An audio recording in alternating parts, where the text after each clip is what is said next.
हरे कृष्ण. भगवद्गीता अध्याय 2 सांख्ययोग श्लोक 11.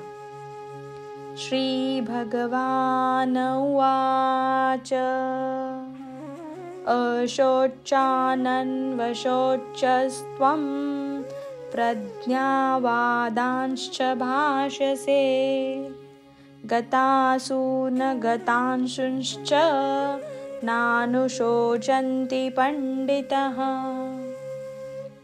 श्री भगवान उवाच. श्री भगवान म्हणाले, अशोचान, जे शोक करण्यास योग्य नाही.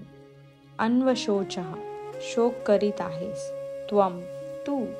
प्रज्ञावादान, पांडित्यपूर्ण बोलणी. च, सुद्धा. भाषसे, तू बोलतोस. गत, गेलेल्या असून प्राण. अगत, न गेलेल्या असून प्राण. च, सुद्धा. न, कधीच नाही. अनुशोचंती, शोक करतात. पंडितः, पंडित किंवा ज्ञानी पुरुष.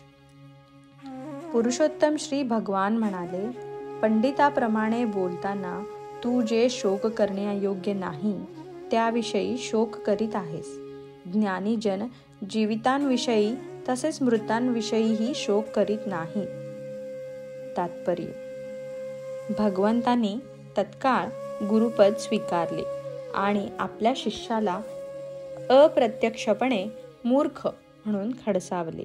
भगवंत म्हणाले, तू एखाद्या विद्वानाप्रमाणे बोलत आहेस, पण शरीर आणि आत्म्याचे ज्ञान असणारा विद्वान पुरुष जीवितावस्था किंवा मृतावस्था यांविषयी शोक करीत नाही, हे तू जाणत नाहीस.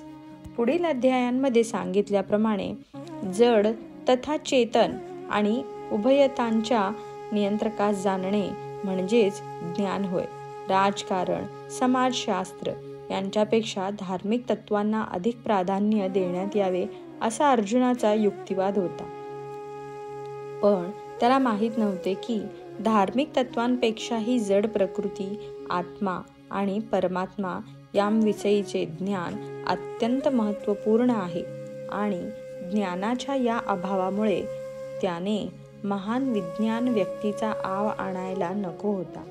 वास्तविकपणे तो विद्वान नसल्यामुळे शोक करण्यायोग्य नसणाऱ्या गोष्टींविषयी व्यर्थ शोक करीत होता.